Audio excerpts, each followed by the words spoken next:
শীতের জামা কাপড় পরে কোথায় চলে যাচ্ছে? বরফের দেশে যাচ্ছে মনে হয়। এই না না, বরফের দেশে যাচ্ছি না, আমি তো ব্লগটা শুরু করতেই ভুলে গেছিলাম, ভাগ্যিস তুমি মনে করলা। আরে কি বলো তো, দুটো ব্যাগ নিয়ে চলে যাচ্ছি হচ্ছে ছোট মাসির বাড়ি। কারণ হচ্ছে পরশুদিন আমার ছোট মেশোর হ্যাপি বার্থডে, কিন্তু আমরা মেশোকে সারপ্রাইজ দেব। মেশোর জন্মদিন একটুখানি বড় করে পালন করে, মানে এই কোনোদিন তো ছোট মেশোর জন্মদিন সেইভাবে পালন হয়নি, একটুখানি চাইবো যে আমরা সবাই মিলে, মানে যত মাসিরা আছে ভাইরা আছে সবাই মিলে মেশোকে সারপ্রাইজ দেবো। তার জন্য আজকেই কিন্তু আমি চলে যাচ্ছি মাসি বাড়ি। তো চলো তোমরাও যাবে, কি কি করি না করি সমস্ত ব্লগ আসতে থাকবে এক এক করে। এই যে বরমশাই আমাকে ছাড়তে এসেছে, এরকম মুখ ঢাকা দিয়ে দিচ্ছে। কেন মুখ ঢাকা দিচ্ছ কেন?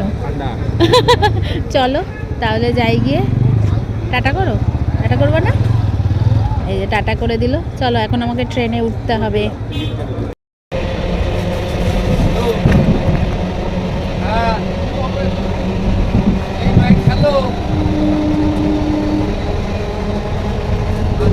পৌঁছে গেছি মাসি বাড়ি। আর মাসি বাড়ি দেখো কি সুন্দর লাইট দিয়ে সাজিয়েছে, মনে হচ্ছে ওদের বাড়ি এখন দিওয়ালি। এই লাইটগুলো নতুন লাগানো হয়েছে, ভালোই লাগছে দেখতে।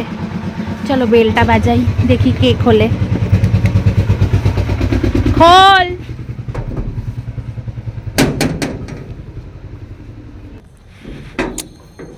এত দেরি কেন খুলতে?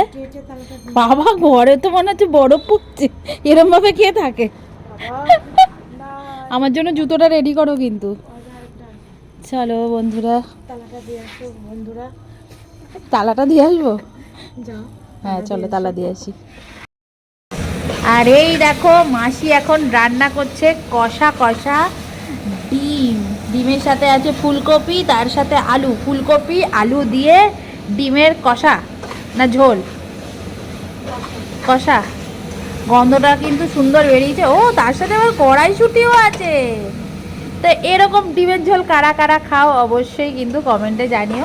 আর তার সাথে হয়ে গেছে এই যে এখানে গরম গরম ভাত। তো আজকে আমি, মাসি আর ভাই তিনজনে মিলে থাকবো, মেশো তো নেই। আর মেশোকে তো আমরা সারপ্রাইজ দেবো, মেশোর জন্মদিন, কি মজা। চলো মেজো মাসিকে নেমন্তন্নটা করতে হবে, তো তাতেই করে দাও।